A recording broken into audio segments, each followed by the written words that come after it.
Bienvenue à tous dans cette tranche dédiée à la diversité culturelle de la RDC. À la narration, Chris Alter. Comprendre la coutume Luba. Voici quelques règles élémentaires à observer si vous n'avez pas vécu au Kasaï. Recherche faite par Christophe Prince. À la narration, Chris Alter. La belle-mère est sacrée. La belle-mère ne peut jamais serrer la main de son beau-fils. Elle ne peut pas venir chez sa fille par surprise. Elle doit avertir quelques jours avant. Elle ne peut pas entrer dans la maison de sa fille avec des chaussures. Elle ne peut pas s'asseoir sur la chaise chez sa fille. Elle ne peut pas entrer dans les toilettes chez sa fille, ni s'y laver. Elle ne peut pas dormir chez sa fille. En cas de force majeure, c'est-à-dire s'il n'y a pas une autre possibilité et qu'elle doit impérativement passer la nuit chez sa fille, le mari de sa fille doit aller dormir ailleurs. Elle ne peut pas manger la nourriture laissée par son beau-fils. Le beau-père et beau-fils sont comme des amis. Le beau-père peut venir chez sa fille comme il veut et quand il veut. Il peut partager quelques confidentialités avec son beau-fils et même prendre un verre au coin. Hélas, comme pour la belle-mère, ils ne peuvent pas dormir chez leur fille. En cas de force majeure, le beau-fils devra passer la nuit en dehors du toit conjugal. Le belle-sœur et le beau-frère. Les moins âgés n'ont aucun interdit. Les garçons d'ailleurs peuvent hériter des épouses de leur grand frère au cas où ces derniers venaient à mourir. Ceux qui sont plus âgés que leurs sœurs n'ont pas le droit de passer la nuit chez leur petite sœur. En cas de force majeure, le mari de leur petite sœur devra passer la nuit en dehors du toit conjugal. Si ils ou elles sont chez leur petite sœur pour un long séjour, les couples hôtes devront les loger chez les voisins ou à l'hôtel. Les polygames. La cohabitation de plusieurs épouses sous le même toit est prohibée dans les coutumes Luba. Chaque épouse doit avoir son propre toit. Le respect s'étient selon l'ordre d'arrivée.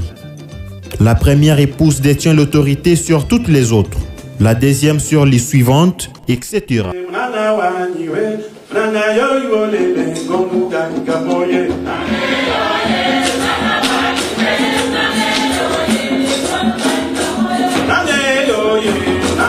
Le toit conjugal.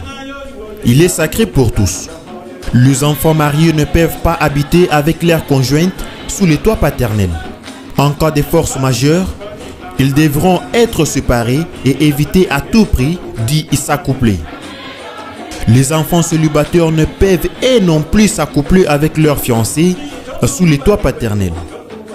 L'épouse et l'époux eux aussi ne peuvent s'accoupler avec des amants sous le toit conjugal.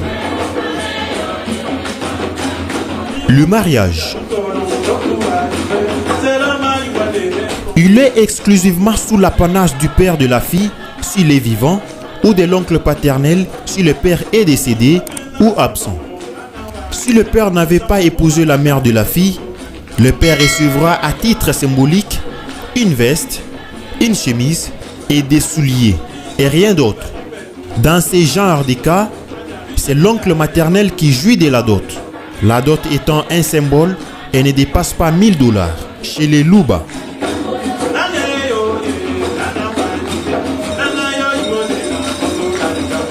Après la nuit des noces, si l'époux constate que son épouse avait gardé la virginité, il devra faire cadeau d'une chèvre à la maman de la fille, comme cadeau de remerciement. Le Chibaou et le Chibinji. Le Chibinji, en français, signifie délit ou infraction. Le Chibinji s'observe ou s'avoue dans les divers cas dont le plus connu est l'infidélité de la femme. Il existe pourtant plusieurs autres formes aussi mortelles que l'infidélité, entre autres, s'accoupler avec une sœur, une cousine, avec sa fille, avec son père, avec sa mère, avec les frères de son époux. Voir la nudité d'un parent, père, mère, oncle, tante, etc. avec l'amant ou l'amante de son père ou de sa mère.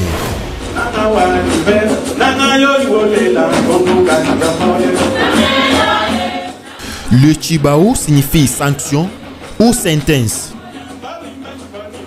On évoque ce terme après une constatation du Chibindi pour faire payer au coupable l'infraction commise. Il s'évalue selon le degré et la gravité de l'infraction et se paye en espèces ou en monnaie. Merci de nous avoir suivis. Voilà ce qu'on peut retenir sur la coutume Luba. Et si vous avez aimé, veuillez vous abonner sur notre chaîne et activer la cloche de notification pour ne pas manquer les prochains apprentissages. Recherche faite par Christophe Prince. À la narration, Chris Alter.